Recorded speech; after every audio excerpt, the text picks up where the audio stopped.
Confluent avec Catherine Égaud et Mathieu Lavigne.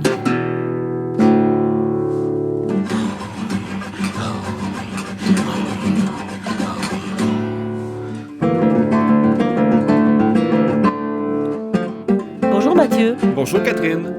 Bonjour à tous et à toutes et bienvenue à Confluent, l'émission qui donne la parole aux premiers peuples et à leurs alliés.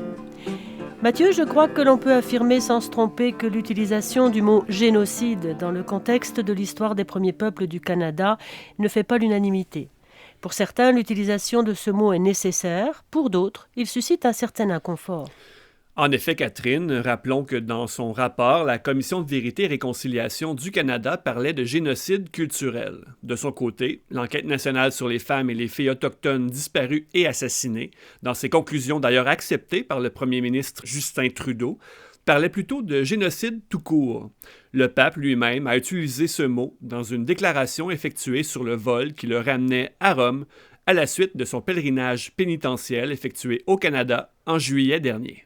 Afin d'aborder cette question sensible, nous accueillons cette semaine l'avocate et professeure à l'Université Saint-Paul, Nawel Hamidi, qui signait récemment avec le professeur et sociologue Pierre-Aurosse Tremblay un chapitre inédit dans l'ouvrage « Le génocide des Amériques, résistance et survivance des peuples autochtones », un livre paru chez Éco-Société en octobre dernier.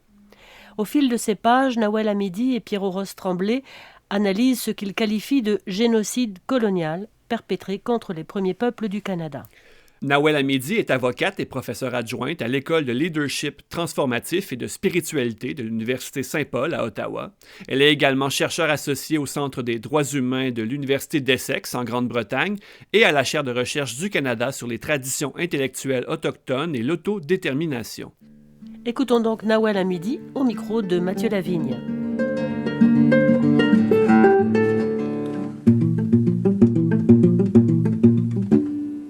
Nawel Hamidi, bonjour. Bonjour.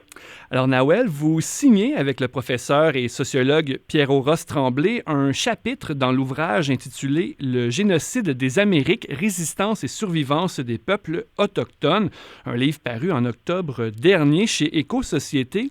Et dans ces pages, vous soutenez que les premiers peuples du Canada ont fait et font toujours l'objet d'un génocide et vous qualifiez celui-ci de colonial. Alors Nawel, comment définissez-vous cette notion de génocide colonial et comment s'applique-t-elle à l'expérience historique des peuples autochtones d'ici? Bien, avant de parler de génocide comme tel, je pense qu'il est important de définir le terme colonialisme ou de définir le colonialisme, le projet colonial en tant que tel, pour comprendre la notion de génocide colonial. Alors, souvent, le colonialisme a été défini à partir des États qui le perpétraient.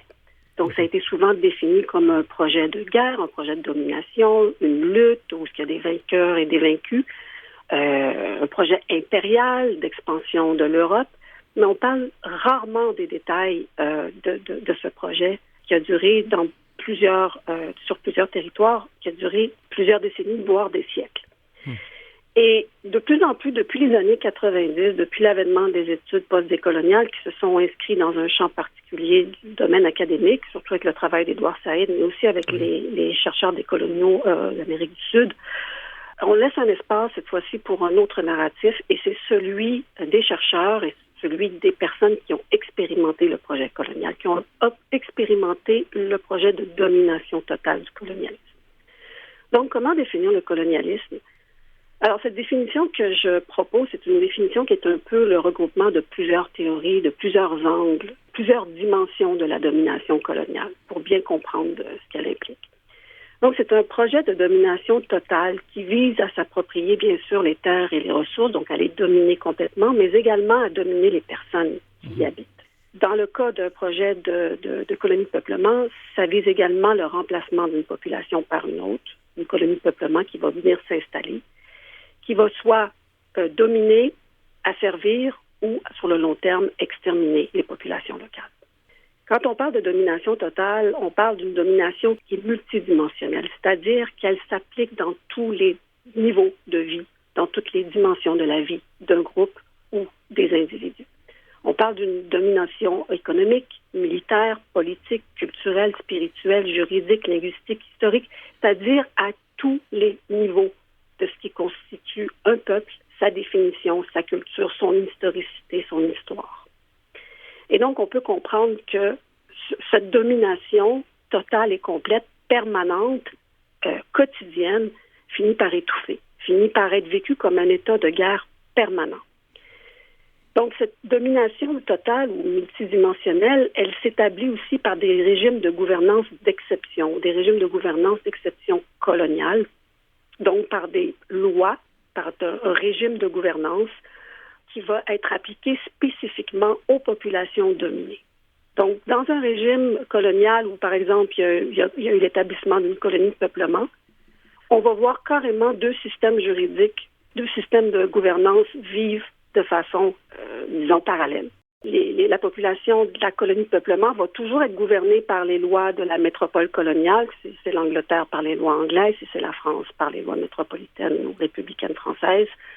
Mais les populations dominées, elles, qui sont un obstacle à l'établissement ou à la consolidation de la souveraineté coloniale sur ces territoires, elles vont être gouvernées par un autre régime de gouvernance, un autre régime de loi. Un exemple de ça, c'est les fameux codes de l'indigénat qui ont été adoptés en Afrique et notamment, si on se ramène au cas du Canada, la loi sur les Indiens qui découle de la Constitution canadienne. Alors, c'était vraiment en faisant une recherche socio-historique et même au niveau de la gouvernance, du fonctionnement, de la logique de la gouvernance coloniale qu'on peut comprendre le projet colonial et qu'on peut par la suite comprendre ses effets. Oui. C'est-à-dire, ces populations-là vont être bien sûr dominées par un régime d'exception, mais ils vont être sujets à des déplacements, vont être sujets à des enclaves, la question des réserves au Canada, mais les enclaves se sont faites aussi sur d'autres territoires de d'autres manières. Ils vont être également touchés par des formes de dépossession territoriale, parce qu'on va faire une distribution de terres carrément. On va confisquer des terres sous prétexte de la résistance, on va les donner justement à ces nouvelles colonies de peuplement. Il va y avoir des processus de nettoyage ethnique qu'on n'appellera pas comme tel, qu'on va parler de mesures disciplinaires où on va éventuellement utiliser le langage, la criminalisation de la résistance anticoloniale. Et donc, c'est à partir de l'expérience de ceux qui l'ont vécu que le colonialisme doit être défini. Et c'est comme ça qu'on arrive à comprendre les implications majeures d'un tel projet. Nawel Hamidi, vous soutenez que le génocide colonial qui est survenu au Canada aurait ses particularités, ses singularités. Qu'est-ce qui caractérise le génocide perpétré envers les premiers peuples du Canada? Quand on parle de cette domination totale, il faut parler de ses conséquences. Les conséquences à long terme de telles politiques d'un régime d'exception qui est appliqué puis qui se renforce de plus en plus. Plus la résistance augmente, plus le régime se referme sur ces peuples comme un étau qui les étouffe. Eh bien, ça crée des formes d'affaiblissement, des homicides, des formes de traumatisme à long terme, des maladies chroniques liées aussi au stress.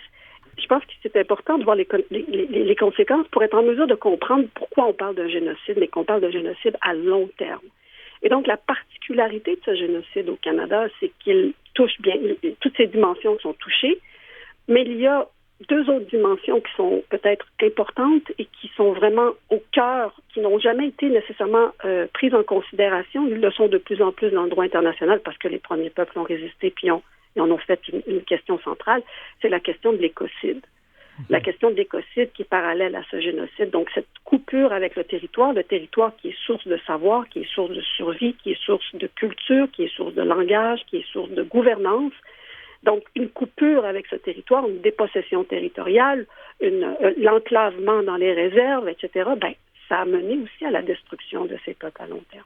Et je dirais le deuxième élément, qui est un élément, je dirais peut-être difficile à saisir encore aujourd'hui, c'est la Commission Vérité et Réconciliation qui a parlé de cette dimension du génocide. Oui. Elle l'a nommé le génocide culturel. Mais je pense que de plus en plus, je pense qu'on parle de quelque chose de beaucoup plus grave que d'avoir essayé de tuer l'Indien en enfant ou essayer de déposséder culturellement les enfants. Je pense qu'on est devant vraiment une forme d'infanticide. Et c'est difficile de mettre des mots là-dessus parce qu'on a de la misère à saisir l'ampleur de la violence envers les enfants dans le contexte des écoles résidentielles. Et on a de la misère à saisir surtout les intentions, les motivations qui précipitaient ceux qui ont administré ces écoles et qui ont perpétré ces violences-là. Donc, ça, c'est une autre dimension du génocide ici au Canada, du génocide colonial, qui, de plus en plus, je pense, va faire l'objet d'études spécifiques. Qui ne sont peut-être pas nommées encore en droit international. On parle, par exemple, du travail forcé des enfants dans les mines au Congo, par exemple. On parle aussi d'un génocide. Le travail forcé, la diminution de leur qualité de vie, parfois c'est carrément de l'esclavage. De plus en plus, le droit international parle de génocide, mais dans le contexte des écoles résidentielles, je pense que ça va au-delà d'essayer de porter atteinte à une culture. Je pense qu'on parle vraiment là, d'homicide d'enfants à grande échelle. Et Nawel Hamidi, en quoi est-ce que c'est indispensable, selon vous, d'utiliser la notion de génocide pour nommer l'expérience historique des peuples autochtones? En quoi est-ce que c'est important d'ainsi nommer ce vécu historique? Est-ce que c'est parce que nommer quelque chose, c'est déjà un peu contribuer à le transformer, à changer une situation? Premièrement, je pense de prendre conscience de cette réalité parce que, comme je disais, il y a deux régimes parallèles qui vivent de façon parallèle, mais qui ne se parlent pas, qui ne communiquent pas, qui ne dialoguent pas. Donc, c'est difficile pour la société dominante de vraiment comprendre qu'il y a un génocide colonial au Canada aujourd'hui. Quand on ne le voit pas dans la société, les premiers peuples ont été isolés dans des communautés pour justement ne pas être mêlés aux colonies de peuplement et éventuellement à la société dominante. Donc, quand on en parle, c'est comme si c'était quelque chose d'inconcevable pour les membres d'une société, de dire, ben voyons donc, un génocide colonial au Canada envers les premiers peuples, ben voyons donc, pas au Canada. Je le vois dans mes salles de classe, j'ai beaucoup d'étudiants de partout. Maintenant, on a des classes extrêmement riches en diversité. Puis, les étudiants qui viennent d'un peu partout dans le monde disent, ben non, voyons donc, nous, on s'est fait dire le Canada, c'est un des meilleurs pays au monde. On a accès à des soins de santé, on a accès à ci, on a accès à ça. Donc, c'est très difficile de voir qu'il y a encore des formes de représentation coloniale très, très fortes qui font en sorte de faire perpétrer un racisme institutionnel et systémique qui va avoir des conséquences létales sur les premiers peuples. C'est très difficile à comprendre. C'est justement le travail de la recherche, le travail de l'enseignement aussi, de faire prendre conscience de ça pour éviter que ça se répète, pour éviter que ça continue, pour essayer de changer les choses ensemble. Mais c'est pas facile parce que c'est déjà cette prise de conscience-là, elle est difficile à faire. Et de plus, quand les gens voient et comprennent effectivement le projet colonial, le système d'exception, comment il est appliqué et ses conséquences létales, ben, ils sont pris d'un vertige. Ils se disent, ça se peut pas. Ben non, vous exagérez, ça va trop loin. Ça se peut pas que cette condition de vie, cette condition humaine existe aujourd'hui au Canada. C'est pour ça qu'à un moment donné, on peut en parler, on peut écrire des livres, mais à un moment donné, il faut que ça se voie. Le deuxième aspect, pourquoi il est important de nommer le génocide puis de nommer ses conséquences, c'est aussi pour reconnaître la résistance et faire en sorte de mettre des mots sur cette domination, d'essayer de comprendre comment fonctionne la domination coloniale. Parce qu'elle a des conséquences importantes sur les gens. C'est des conséquences vraiment létales, là, je veux dire. Ceux qui ont subi la colonisation sur plusieurs siècles, de façon intergénérationnelle, il y a un besoin de se réapproprier sa mémoire, il y a un besoin de se réapproprier son identité, sa culture, sa spiritualité, et de comprendre les motivations derrière ce projet pour en émerger, puis pour se dire, ben voyons, c'est pas vrai qu'on a été dominé parce qu'on est inférieur. Il y avait d'autres motivations derrière ça, et on doit essayer de comprendre vraiment ces structures-là, voir l'objectif d'enrichissement, de domination des terres et des ressources et des peuples aussi qui peuvent être une entrave à cette domination et comprendre le projet beaucoup plus globalement. Nawel Hamidi, vous et Pierre-Horace Tremblay, co-auteurs du chapitre que vous signez ensemble dans l'ouvrage Le génocide des Amériques, vous soutenez tous deux que ce génocide colonial envers les peuples autochtones d'ici est toujours en marche. De quelle manière ce génocide se perpétue-t-il aujourd'hui? Une des premières choses qui perpétue le génocide, c'est les représentations sociales et coloniales des premiers peuples. La façon dont on représente les premiers peuples dans les livres d'histoire, la façon dont on les a représentés dans les médias, la façon dont on représente aussi les femmes autochtones dans les médias. Les représentations coloniales, c'est au cœur du racisme, c'est au cœur de la discrimination. Et ça, c'est très important. Cette notion de définir l'identité d'un peuple à sa place, c'est porter atteinte à son autodétermination profondément. Donc, on est encore aux prises avec des représentations coloniales qui sont fausses par rapport au premier peuple, des représentations qui ont été inculquées, intégrées dans la culture dominante, faisant croire que c'était des peuples qui étaient inaptes à la gouvernance et donc on devait les gouverner à leur place et bien sûr s'approprier les terres et les ressources pour en créer des richesses plus importantes. Le deuxième aspect qui est important mais qui est très, encore une fois, invisible aux yeux de la société dominante, mais qui est parce qu'elle est partie de la culture, c'est la question de la domination de la terre. C'est la question de la souveraineté canadienne sur les territoires et les ressources. Le Canada, aux yeux des traditions intellectuelles autochtones, beaucoup de traditions intellectuelles autochtones et des traditions juridiques, le Canada, aujourd'hui, serait considéré comme un État illégal. Parce que plusieurs des territoires qui sont sous la responsabilité de différents premiers peuples n'ont jamais été cédés. Et en ce sens, sont restés souverains. Mais par différents mécanismes juridiques, notamment par les traités modernes, mais aussi par les négociations forcées avec les corporations, les ententes avec les corporations et certains conseils de bande, et même des fois qui impliquent les gouvernements provinciaux et fédéraux, eh bien, les gens sont soumis à différents procédés qui vont faire en sorte de mener à l'extinction de cette souveraineté sur leur territoire. Ça a lieu encore aujourd'hui. Ce sont des aspects auxquels les gens font face, les compagnies extractivistes, forestières, minières, pétrolières, continuent d'essayer de s'approprier des territoires non cédés, de les exploiter comme bon leur semble et d'aller chercher des formes de consentement vraiment non libres chez les premiers peuples. Et ça, c'est une grande lutte qui est menée.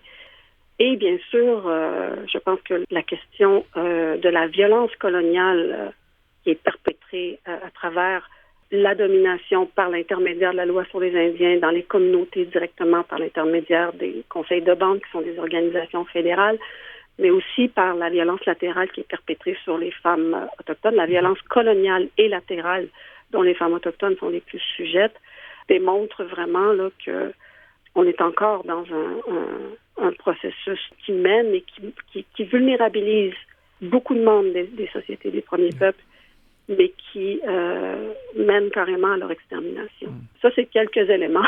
Oui, oui. Il y a la question des services sociaux, des hôpitaux, des services qui sont conférés. On sait que les femmes autochtones sont encore soumises à de la violence obstétricale dans les hôpitaux. On sait que les premiers peuples, c'est pas pour rien qu'ils demandent leurs propres services de santé, qui vivent énormément de racisme et de discrimination quand ils demandent à être servis. Ils font l'objet de beaucoup de représentations coloniales.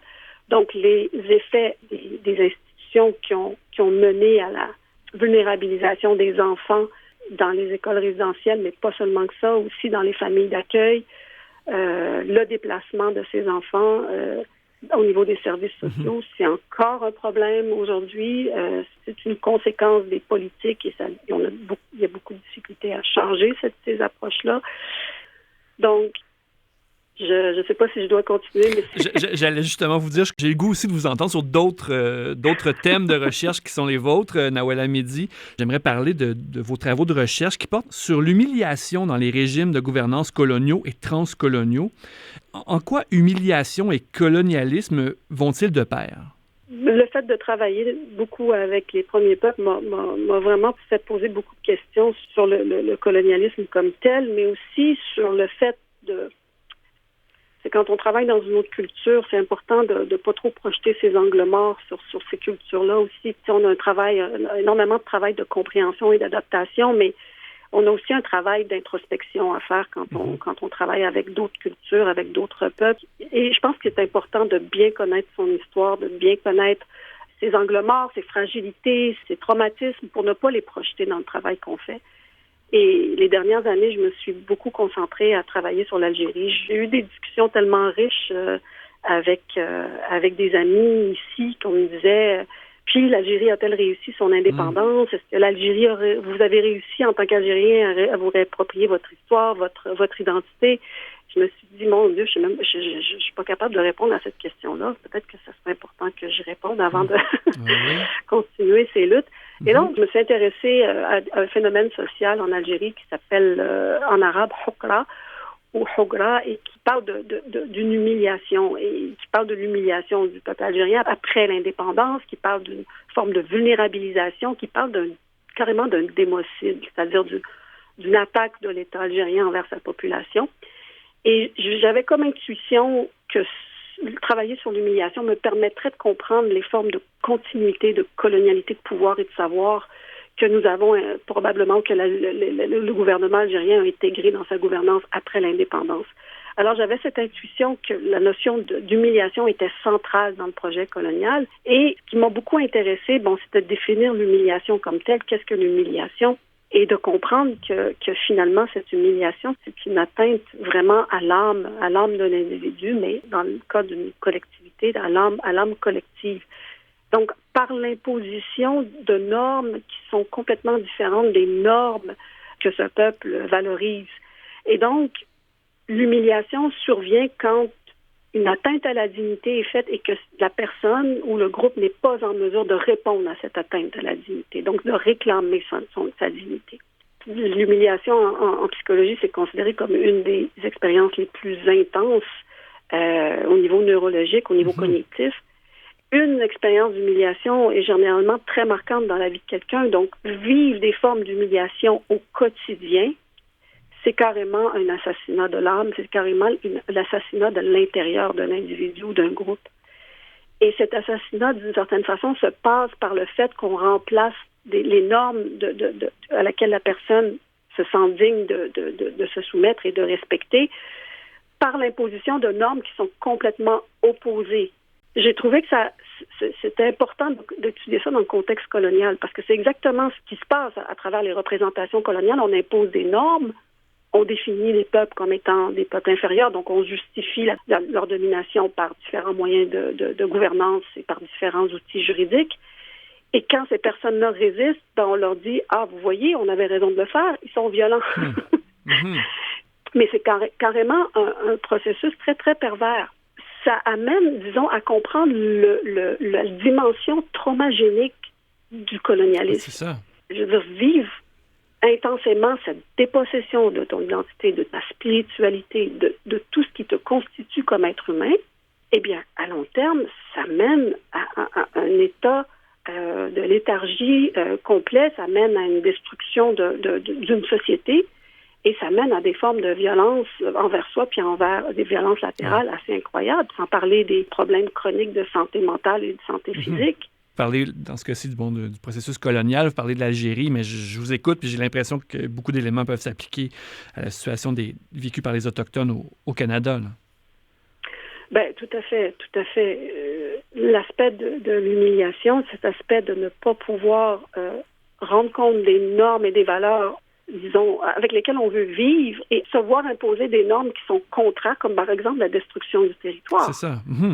Quand on vit selon une manière qui se veut de respecter chaque élément de l'équilibre entre l'homme, l'être humain et la nature, le monde visible et invisible, le monde animé et inanimé, et le territoire ou la terre-mère, qu'on va dans la sensibilité, dans la subtilité pour s'assurer qu'on remet la terre dans l'état où elle est, on en prend soin comme un parent, on en prend soin, et que là, on est face à une culture qui vient, qui veut dominer cette terre, qui veut en faire un espace d'extractivisme, de domination, de destruction. Ben, c'est vécu comme une forme d'humiliation. Exactement, c'est ça. Si on considère que la dignité humaine, comme François Tchène disait, que la dignité humaine gît dans notre âme, qu'elle est partie de notre âme, alors c'est un assassinat de l'intérieur. C'est carrément un assassinat de l'âme. Et ça, ben, on en parle très peu dans la modernité parce qu'on a fait ce choix de séparer un peu toute la question de l'intériorité avec l'extériorité des institutions, le sécularisme. Mais cette dimension de l'être humain, il ne faut pas la mutiler, elle est centrale. Ça ouvre la porte à ma dernière question. Il nous reste 2 minutes. Donc, Mais lorsque vous observez la société québécoise, vous notez la présence d'une blessure spirituelle, justement. Est-ce que vous pourriez nous dire quels sont les signes d'une telle blessure spirituelle et en quoi cette blessure peut avoir un impact sur les relations entre la société québécoise et les communautés autochtones du territoire? Je pense que vraiment le Québec est habité, une certaine génération de Québécois, je dirais, pas le Québec, mais une certaine génération de Québécois est habitée par une blessure spirituelle. Une blessure spirituelle qui a été causée par plusieurs décennies, sinon plus d'un siècle, de domination ecclésiale, de domination catholique dans les institutions. Et je pense qu'il y a eu beaucoup d'abus spirituels et d'abus physiques pendant cette domination. C'est ce qui a amené tranquillement, bien sûr, avec la Révolution tranquille, mais la Révolution tranquille n'est pas seulement liée à ça, elle est liée aussi aux transformations qui avaient lieu en Europe. Mais cette volonté de vouloir séparer la question temporelle avec la question spirituelle, je pense que c'est parce qu'il y a eu énormément d'abus à ce niveau-là.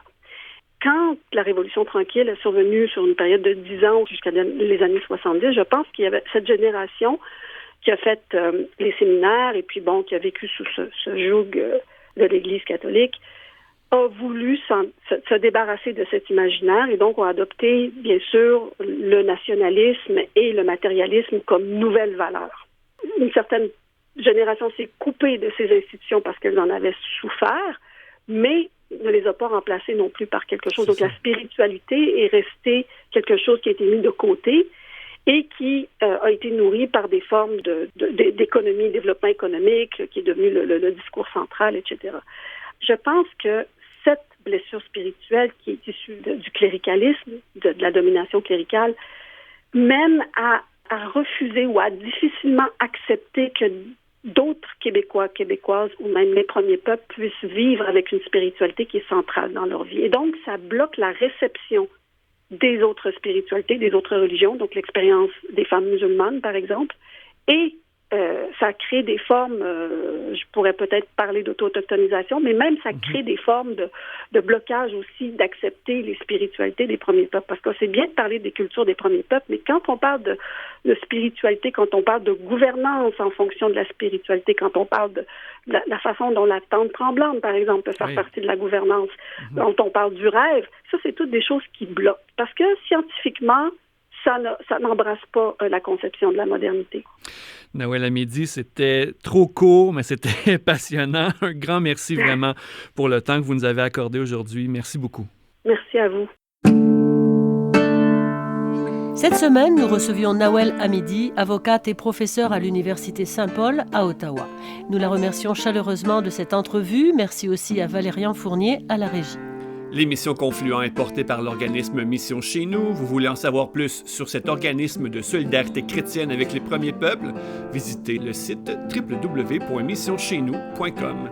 Merci Catherine Ego. Merci Mathieu Lavigne. Et merci à tous nos auditeurs et auditrices. Rendez-vous la semaine prochaine. D'ici là, nous vous invitons à tendre l'oreille vers les émissions proposées sur les ondes de Radio-VM et de Radio Galilée.